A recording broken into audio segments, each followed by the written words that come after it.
اس طرح احمقوں کی طرح اکڑنا چھوڑ دو۔ ہاں، اگر تمہارے ملک میں قحط پڑ گیا یا تم لوگ مفلسی سے تنگ آ کر ادھر کو آ گئے ہو تو ہم تمہارے کھانے پینے کا بندوبست کر دیں گے، اور ہم اس وقت تک تمہیں اناج وغیرہ دیتے رہیں گے جب تک تم اپنا اناج پیدا کرنے کے قابل نہیں ہو جاتے۔ ہم تمہارے سرداروں کو اچھے کپڑے پہنائیں گے اور تم پر ایسے شخص کو بادشاہ مقرر کریں گے جو تمہاری ضروریات پوری کرتا رہے گا اور تمہارے ساتھ مشفقانہ برتاؤ رکھے گا۔ یزدگرد کے یہ الفاظ تاریخ میں محفوظ ہیں۔ مسلمانوں کا وفد خاموشی سے سنتا رہا، لیکن مغیرہ رضی اللہ عنہ بن شعبہ برداشت نہ کر سکے، اٹھ کھڑے ہوئے۔ او بادشاہ، مغیرہ رضی اللہ عنہ نے کہا، بادشاہ کے غرور کو دماغ سے نکال اور یہ دیکھ کہ یہ سب عرب کے سردار، شرفاء اور معززین ہیں۔ معزز کی عزت وہی کرتا ہے جس کی اپنی کچھ عزت ہو۔ انہوں نے ابھی تجھے ساری باتیں نہیں کہیں، مجھ سے بات کر، میں تجھے جواب دیتا ہوں۔ تو ٹھیک کہتا ہے کہ ہم خستہ حال تھے۔ ہاں، ہم خستہ حال تھے اور اب بھی ویسے ہیں، لیکن اسلام نے ہمیں جو دولت دی ہے وہ تو نہیں سمجھتا، وہ سمجھنے کی کوشش کر۔ سن لے، اسلام قبول کر لے یا جزیہ، یا پھر جنگ کے لیے تیار ہو جاؤ، پھر دیکھنا خستہ حال کون ہے۔ اگر ایلچیوں اور قاصدوں کا قتل درباری اصول کے خلاف نہ ہوتا تو تم میں سے کوئی بھی یہاں سے زندہ واپس نہ جاتا۔ یزدگرد نے غضبناک لہجے میں کہا، جاؤ، یہاں سے چلے جاؤ۔ نہیں، ذرا ٹھہرو، میں تمہیں خالی ہاتھ نہیں بھیجوں گا۔ اس نے حکم دیا، ایک ٹوکرا مٹی سے بھر کر لایا جائے اور ٹوکرا ان میں سے اس شخص کے سر پر رکھ دیا جائے جو اپنے آپ کو سب سے زیادہ معزز سمجھتا ہے، اور پھر ان سب کو ہانک کر مدائن سے نکال دیا جائے۔ وہ وفد سے مخاطب ہوا، تمہارا جو کوئی سردار یا سالار ہے اسے کہہ دینا کہ تمہارا دماغ درست کرنے کے لیے میں رستم کو بھیج رہا ہوں، وہ تمہیں قادسیہ کے میدان میں دفن کر دے گا، پھر میں رستم کو عرب میں بھیجوں گا، پھر تمہارے ہوش ایسے ٹھکانے آئیں گے کہ عراق کو بھول جاؤ گے۔ مٹی کا بھرا ٹوکرا دربار میں آ گیا۔ تم میں سے سب سے زیادہ معزز کون ہے؟ یزدگرد نے وفد سے پوچھا۔ عاصم بن عمرو یہ سوچ کر آگے ہو گئے کہ یہ بدبخت بادشاہ کسی بزرگ صحابی کے سر پر ٹوکرا رکھوا دے گا۔ میں ہوں سب سے زیادہ معزز، عاصم بن عمرو نے کہا، ٹوکرا میرے سر پر رکھو۔ ٹوکرا عاصم کے سر پر رکھ دیا گیا۔ دربار میں قہقہہ بلند ہوا۔ وفد دربار سے نکل آیا، سب گھوڑوں پر سوار ہوئے۔ عاصم نے مٹی کا ٹوکرا گھوڑے پر اپنے آگے رکھا اور مدائن سے نکل آئے۔ جب وفد سعد رضی اللہ عنہ بن ابی وقاص کے پاس پہنچا تو عاصم بن عمرو نے مٹی کا ٹوکرا ان کے آگے رکھ دیا۔ سالار محترم، عاصم نے کہا، فتح مبارک ہو، فارس کے بادشاہ نے اپنی زمین خود ہی ہمیں تحفے کے طور پر دے دی ہے۔ ایک طرف اللہ کے سچے دین کے پیامبر تھے اور وہ بنی نوع انسان کو باطل سے نجات دلا کر راہ حق پر ڈالنے کے لیے گھروں سے نکلے تھے، دوسری طرف باطل کے پجاری تھے جو آگ کی پرستش کرتے تھے اور سورج کو خدا مانتے تھے۔ ادھر وہ مردان حر تھے جو ساری دنیا پر اللہ کی حکمرانی قائم کرنے کا عزم لے کر نکلے اور اس عزم پر جانوں کے نذرانے دے رہے تھے۔ ادھر ہوس تخت و تاج تھی اور یہ ہوس انہیں ایک دوسرے کا دشمن بنائے ہوئے تھی۔ ادھر جذبوں کا جنون تھا، ادھر جنگی طاقت کا گھمنڈ تھا۔ مشکل تو یہی آ پڑی تھی کہ جنگی طاقت باطل کے پاس تھی اور ان کے مقابلے میں اللہ والے نہتے سے لگتے تھے۔ اس وقت تک فارسی 1,20,000 نفری کی فوج تیار کر چکے تھے اور مسلمانوں کے لشکر کی تعداد 4,000 پوری نہیں تھی۔ فارسیوں کے پاس گھڑ سوار دستے زیادہ تھے اور ان کے پاس ہاتھی بھی تھے۔ رستم سابات پہنچ چکا تھا۔ یزدگرد محل کے ایک کمرے میں بیٹھا تھا۔ اس کے چہرے پر ایسے تاثر تھا جیسے وہ کسی پریشان کن مسئلے میں الجھا ہوا ہو۔ اس کی ماں نورین اسی کمرے میں بیٹھی اسے دیکھ رہی تھی۔ یزدگرد تو جیسے اپنی ماں کی موجودگی سے بے خبر تھا۔ یزدی بیٹا، ماں سے رہا نہ گیا، کیا سوچ رہے ہو؟ تم جانتی ہو ماں، یزدگرد نے کہا، تم جانتی ہو میں کیا سوچ رہا ہوں۔ اس ذمہ داری کے سوا اور میں کیا سوچ سکتا ہوں جو میرے کاندھوں پر ڈال دی گئی ہے؟ میں تو راتوں کو سو بھی نہیں سکتا ماں، فارس کی سلطنت خطرے میں ہے۔ کیا اپنے پاس فوج تھوڑی ہے بیٹا؟ نورین نے کہا، میں نے سنا ہے عربوں کی فوج بہت ہی تھوڑی ہے۔ تم اپنے آپ کو اتنا پریشان نہ رکھا کرو بیٹا۔ عربوں کی فوج بویب میں بھی تھوڑی تھی، یزدگرد نے کہا، بلکہ بہت ہی تھوڑی تھی۔ ہماری فوج کی تعداد اتنی زیادہ تھی کہ میدان میں سما نہیں سکتی تھی، لیکن عربوں کی ذرا جتنی فوج نے ہمارے اتنے بڑے لشکر کو اس طرح کاٹا کہ وہی چند ایک فوجی زندہ رہے جنہیں بھاگ نکلنے کا موقع مل گیا۔ بات یہ ہے ماں، عرب کے یہ مسلمان جان قربان کرنے کے لیے لڑتے ہیں اور ہمارے فوجی جانیں بچانے کے لیے لڑتے ہیں۔ لیکن یزدی، نورین نے کہا، تم اکیلے کیا کر سکتے ہو؟ میں تمہیں زندہ سلامت دیکھنا چاہتی ہوں۔ فوج ہار گئی تو اس میں تمہارا کیا قصور ہوگا؟ میری ذمہ داری ہے ماں، یزدگرد نے کہا۔ جس طرح تمہیں مجھ سے پیار ہے اسی طرح مجھے اپنے وطن سے پیار ہے۔ مت بھولو ماں، یہ میرے باپ کسرا پرویز کی سلطنت ہے، یہ میرا ورثہ ہے، یہ تمہارا ورثہ ہے۔ اس کی خاطر میرے باپ کو قتل کیا گیا تھا۔ یہ بھی سوچو کہ مجھے لوگ لائے ہیں، اگر کوئی مجھے یقین دلا دے کہ میں جان دے دوں تو سلطنت فارس ہمیشہ قائم و دائم رہے گی تو میں ابھی جان دے دوں گا۔ ایسی باتیں نہ کر یزدی، ماں نے تڑپ کر کہا۔ میں پوری سلطنت تمہاری جان پر قربان کر دوں بیٹا۔ میری بات سن لو ماں، یزدگرد نے کہا۔ اگر مجھے زندہ رکھنا تھا تو مجھے چھپا کر ہی رکھتی، میں تمہارے پنجرے میں گمنام پڑا رہتا۔ مجھے میدان میں لے آئی ہو تو مردوں کی طرح مجھے اپنا فرض ادا کرنے دو۔ میں مر گیا تو کیا ہو جائے گا؟ فارس کی ہزارہا مائیں رو رہی ہیں، مجھے اپنے پیار کی زنجیروں میں نہ جکڑو ماں۔ میں سابات جا رہا ہوں، 2-3 دنوں تک چلا جاؤں گا۔ تم جا کر کیا کرو گے بیٹا؟ ماں نے کہا۔ رستم اور جالینوس فوج لے کر چلے گئے ہیں، پتہ چلا ہے کہ عربی مسلمان قریب آ گئے ہیں، وہاں لڑائی ہوگی۔ میں لڑنے کے لیے نہیں جا رہا ماں، یزدگرد نے جھنجھلا کر کہا۔ میں رستم اور جالینوس کے پیچھے جا رہا ہوں، مجھے رستم کی نیت ٹھیک معلوم نہیں ہوتی۔ وہ لڑائی کو ٹال رہا ہے، علم نجوم نے اسے بزدل بنا دیا ہے۔ وہ دعویٰ کرتا ہے کہ آنے والے وقت کو دیکھ سکتا ہے، میں اس کے سر پر موجود رہوں گا تو وہ کوئی حرکت اور جنگی کارروائی کرے گا۔ ماں یزدگرد کو یوں دیکھ رہی تھی جیسے وہ 21-22 سال کا جوان آدمی نہ ہو بلکہ 21-22 ماہ کا بچہ ہو، اور ماں کی نظروں سے ذرا سی دیر کے لیے بھی اوجل ہوا تو کوئی اسے اٹھا کے لے جائے گا۔ لیکن یزدگرد کا دھیان کہیں اور تھا، اس کے اعصاب پر رستم سوار تھا، اسے رستم کی طرف سے تسلی نہیں تھی۔ جس وقت یزدگرد اور اس کی ماں یہ باتیں کر رہے تھے اس وقت مدائن سے کچھ دور ایک بستی میں شیریں کے گھر میں 4 آدمی آئے بیٹھے تھے۔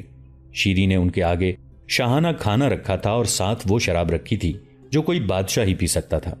2 نوخیز لڑکیاں حاضری میں کھڑی تھیں، یہ نوکرانیاں تھیں، انہیں خاص قسم کا لباس پہنایا گیا تھا جس سے ان لڑکیوں کے صرف نیچے کے جسم ڈھانپے ہوئے تھے۔ حسن ایسا کہ چاروں مہمان کھانے کی طرف کم اور ان لڑکیوں کی طرف زیادہ توجہ دے رہے تھے۔ وہ نوکرانیاں لگتی ہی نہیں تھیں۔ شیریں کے بجھے بجھے سے چہرے پر رونق اور ہونٹوں پر مسکراہٹ تھی۔ شیریں اپنے مہمانوں کے ساتھ راز و نیاز کی باتیں کر چکی تھی، چاروں نے سودا منظور کر لیا تھا۔ شیریں نے انہیں یہ کام بتایا تھا کہ یزدگرد کو قتل کرنا ہے، لیکن ایسے طریقے سے کہ کوئی قاتل پکڑا نہ جائے۔ اس نے ان چاروں کو جو انعام یا معاوضہ بتایا تھا اس کو وہ تصور میں بھی نہیں لا سکتے تھے۔ اس کے علاوہ اس نے انہیں ایسی ہی ایک لڑکی پیش کی تھی جیسی 2 لڑکیاں اس کی حاضری میں موجود تھیں۔ محل میں اسے قتل کرنا ممکن نہیں، ان چاروں میں سے ایک نے کہا۔ شہر کے اندر بھی یہ کام نہیں کیا جا سکتا۔ اگر یزدگرد شہر سے باہر کہیں گیا تو راستے میں چھپ کر اس پر تیر چلائے جا سکتے ہیں اور ہم غائب بھی ہو سکتے ہیں۔ ہمیں انتظار کرنا پڑے گا، دوسرے نے کہا۔ یہ کام جلدی ہونے والا نہیں، یہ تمہارا مسئلہ ہے کہ یہ کام جلدی کرو یا دیر سے، شیریں نے کہا۔ یہ بھی سوچ لو کہ وہ شہر سے باہر کہیں گیا تو اکیلا نہیں ہوگا، وہ بادشاہ ہے، اس کے ساتھ حفاظتی دستہ ہوگا۔ یہ ہم دیکھ لیں گے، ایک نے کہا۔ 2 دن ہی گزرے تھے کہ یزدگرد سابات جانے کی تیاری کر رہا تھا اور اس کی ماں اسے جانے سے روک رہی تھی۔ کچھ نہیں ہوگا ماں، یزدگرد نے نورین سے کہا۔ مجھے کچھ نہیں ہوگا، میں اب بچہ نہیں ہوں، آج نہ جاؤ، نورین نے روتے ہوئے کہا۔ 2 روز بعد چلے جانا، میں نے بہت برا خواب دیکھا ہے، خوابوں کی دنیا سے نکلو ماں، یزدگرد نے ماں کو ٹوکتے ہوئے کہا۔ فارس کی زمین میں بھی میری ماں ہے، میں نے اس ماں کی آبرو کو بچانے کی قسم کھائی ہے۔ نہیں یزدی، ماں نے لپک کر اسے بازوؤں میں جکڑ لیا۔ آج نہیں جانے دوں گی، میرا دل کہتا ہے کہ آج کچھ ہو جائے گا۔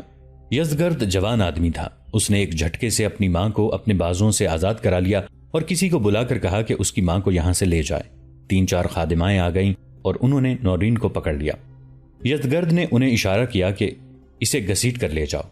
یزدگرد باہر نکل کر گھوڑے پر سوار ہوا تو بھی اسے اپنی ماں کی گھٹی گھٹی چیخیں سنائی دے رہی تھیں۔ وہ ماں کو اپنے ساتھ سابات بھی لے جا سکتا تھا، لیکن اسی خطرے کے پیش نظر نہ لے گیا کہ وہ قدم قدم پر اس کے راستے کی رکاوٹ بن جائے گی۔ یزدگرد کے آگے اور پیچھے محافظ دستے کے گھڑ سوار تھے، ایک جرنیل بھی اس کے ساتھ تھا۔ وہ جب شہر سے نکل کر کچھ دور چلا گیا تو محل میں اس کی ماں آہوزاری کرتے کرتے نیم جان ہو گئی تھی۔ مجھے شہر پناہ تک پہنچا دو، نورین نے التجا کی، میں اپنے یزدی کو جاتے ہوئے دیکھنا چاہتی ہوں۔ اسے شہر کی دیوار پر لے گئے، اس نے دیکھا اس کے بیٹے کا فوجی قافلہ بہت دور جا رہا تھا، اس کے آنسو بہ رہے تھے۔ یہ تو سب جانتے تھے کہ نورین اپنے بیٹے کے متعلق بہت حساس ہے اور اسے اپنی نظروں سے اوجل نہیں ہونے دیتی، لیکن اس روز اس کی جذباتی حالت اس کے اپنے قابو میں نہیں آ رہی تھی اور وہ خود دوسروں کے ہاتھوں سے نکلی جا رہی تھی۔ وہ ماں تھی، اس کی روح اپنے اس اکلوتے اور یتیم بیٹے میں تھی۔ ماں کو تو جیسے اشارہ مل گیا تھا کہ اس کا بیٹا کسی خطرے میں جا رہا ہے اور وہ خیریت سے واپس نہیں آئے گا۔ یہ اشارہ بے بنیاد نہیں تھا۔ ان 4 آدمیوں کو جن کے ساتھ شیریں نے یزدگرد کے قتل کا سودا کیا تھا پتہ چل گیا تھا کہ یزدگرد سابات جا رہا ہے۔ شاہی محل کے کارندوں میں ان کا کوئی آدمی تھا جس نے انہیں قبل از وقت بتا دیا تھا۔ 2-4 الصبح گھڑ سواروں پر سوار ہوئے اور سابات کے راستے میں انہوں نے گھات کی ایسی موزوں جگہ تلاش کر لی جہاں سے وہ یزدگرد پر تیر چلا کر بھاگ سکتے تھے۔ یہ ایک خاصی اونچی ٹیکری تھی جو اونچی گھاس، گھنی جھاڑیوں اور درختوں سے ڈھکی ہوئی تھی۔ اس کے دامن میں ایک چشمہ تھا جس نے چھوٹی سی جھیل کی صورت اختیار کر رکھی تھی۔ اس کے سامنے والے کنارے کے ساتھ ساتھ سابات کی طرف جانے والا راستہ گزرتا تھا۔ ٹیکری کے پیچھے پہاڑی تھی۔ اس کے اور ٹیکری کے درمیان اتنا فاصلہ تھا کہ 3-4 گھوڑے ٹیکری اور پہاڑی کے درمیان سے گزر سکتے تھے۔ پہاڑی میں ایک جگہ کٹاؤ تھا جس میں سے گزرا جا سکتا تھا۔ ان 4 آدمیوں نے گھات لگائی تھی۔ گھوڑے ٹیکری کے پیچھے کھڑے تھے۔ کرائے کے ان 4 قاتلوں میں سے 2 کے پاس کمانیں تھیں۔ وہ ایسی جگہ بیٹھ گئے تھے جہاں سے وہ اچھی طرح سامنے دیکھ سکتے تھے اور ادھر سے یہ کسی کو نظر نہیں آتے تھے۔ ان کے استاد نے انہیں بتایا تھا کہ یزدگرد پر بیک وقت 2 تیر چلانا اور کمانوں سے تیر نکلتے ہی ٹیکری کے پیچھے چھپ کر گھوڑوں پر سوار ہونا اور گھوڑے دوڑا کر پیچھے والی پہاڑی کے کٹاؤ میں نکل جانا۔ اس تجربہ کار آدمی نے کہا تھا کہ یزدگرد کو تیر لگیں گے تو اس کے ساتھی اور محافظ بوکھلا جائیں گے۔ کچھ دیر کے لیے سب کی توجہ یزدگرد پر مرکوز ہو جائے گی۔ تعقب کا خیال انہیں تھوڑی دیر کے بعد آئے گا اور اتنے وقت میں تم دور پہنچ چکے ہوگے۔ یہ چاروں یزدگرد سے بہت پہلے مدائن سے نکل آئے اور انہوں نے رفتار بھی تیز رکھی تھی، اس لیے انہیں یزدگرد کا خاصا زیادہ انتظار کرنا پڑا۔ آخر ان کا شکار انہیں آتا دکھائی دینے لگا۔ جب یہ قافلہ چشمے کے قریب آیا تو یزدگرد نے حکم دیا کہ جو لوگ پانی پینا چاہیں پی لیں اور گھوڑوں کو بھی پانی پلا لیا جائے۔ قافلہ رک گیا اور سب گھوڑوں سے اتر آئے۔ یزدگرد کی ماں مدائن میں تڑپ رہی تھی۔ اس کی خادمائیں اسے بہلا بہلا کر تھک گئیں تو انہوں نے 2-3 جرنیلوں کی بیویوں کو اطلاع دی۔ وہ دوڑی گئیں اور یزدگرد کی ماں کو تسلیاں دینے لگیں، لیکن ماں پر تو جیسے نزع کا عالم طاری ہو گیا تھا۔ وہ اکلوتا اور یتیم بیٹا جس کے لیے ماں تڑپ تڑپ کر بے حال ہوئی جا رہی تھی، وہ بیک وقت 2 تیر اندازوں کی شست میں آ گیا تھا۔ وہ گھوڑے سے اتر کر چشمے کے کنارے کھڑا ہو گیا تھا۔ چشمے کا پانی اتنا شفاف تھا کہ جھیل کی تہ بھی دکھائی دے رہی تھی۔ تیر اندازوں نے کمانوں میں تیر ڈال لیے تھے اور کمانیں کھینچ رہی تھیں۔ یزدگرد نے اس طرف دیکھا۔ اسے قدرت کا یہ حسن اچھا لگا ہوگا۔ اسے بتانے والا کوئی نہ تھا کہ یہ موت کا حسن ہے اور اس کی زندگی 1-2 لمحے ہی رہ گئی ہے۔ ان 1-2 لمحوں میں ایک کمان کی پنک سنائی تھی۔ کمان سے تیر نکلا، لیکن اس تیر کا رخ یزدگرد کی طرف نہیں بلکہ ان دونوں تیر اندازوں میں سے ایک کی طرف تھا۔ وہ تیر انداز یزدگرد کو شست میں لے چکا تھا، لیکن یزدگرد وہاں سے ہٹ کر چل پڑا۔ کمان سے نکلا ہوا تیر تیر انداز کے پہلو کی طرف سے آ رہا تھا۔ تیر ایک طرف سے اس کی شہرگ میں داخل ہوا اور آدھی لمبائی تک دوسری طرف نکل کر وہیں رک گیا۔ تیر انداز کے حلق سے خراٹا نکلا اور اس کے ہاتھ سے کمان گر پڑی۔ تیر جو اس نے کمان میں ڈالا ہوا تھا وہ بھی ہاتھ سے چھوٹ گیا۔ دوسرے تیر انداز نے اپنے ساتھی کو دیکھا تو اس نے کمان نیچے کی اور وہاں سے بھاگ اٹھا۔ اس کے 2 اور ساتھی ٹیکری کے نیچے کھڑے تھے۔ وہ سمجھے کہ ان کے تیر انداز ساتھی اپنا کام کر رہے ہیں۔ وہ کود کر گھوڑوں پر سوار ہوئے اور ایڑ لگا دی۔ ذرا سی دیر میں وہ پچھلی پہاڑی میں سے گزر گئے۔ ان گھوڑوں کے ٹاپ یزدگرد اور اس کے قافلے نے سنے اور کان کھڑے کیے۔ پھر ٹاپ دور نکل گئے۔ تیسرا گھڑ سوار بھی بھاگ گیا۔ چوتھا ٹیکری کے اوپر ہی پڑا رہ گیا۔ ٹیکری کے اوپر 2 آدمی اونچی گھاس اور جھاڑیوں میں چھپتے تیر انداز تک پہنچے۔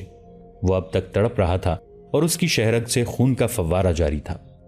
ان دونوں آدمیوں نے تڑپتے ہوئے تیر انداز کو پاؤں سے پکڑ کر گھسیٹا اور اسے چشمے کی طرف ٹیکری سے لڑکا دیا۔ وہ لڑکتا ہوا چشمے کے کنارے پر جا رکا۔ یزدگرد اور قافلے والوں نے اسے دیکھا، پھر اوپر دیکھا۔ وہاں 2 آدمی کھڑے تھے۔ دونوں نیچے اترے اور یزدگرد کے سامنے جا کھڑے ہوئے۔ ساران، یزدگرد نے ان میں سے ایک کو پہچان کر پوچھا، تم یہاں کیسے؟ یہ کیا ہے؟ کون ہے یہ؟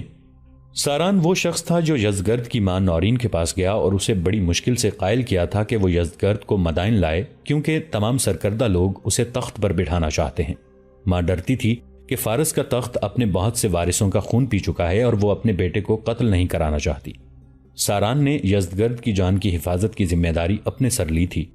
یزدگرد نے بھی ماں سے کہا تھا کہ اگر لوگ چاہتے ہیں تو وہ اپنے باپ کی سلطنت کی سلامتی کے لیے مدائن جائے گا۔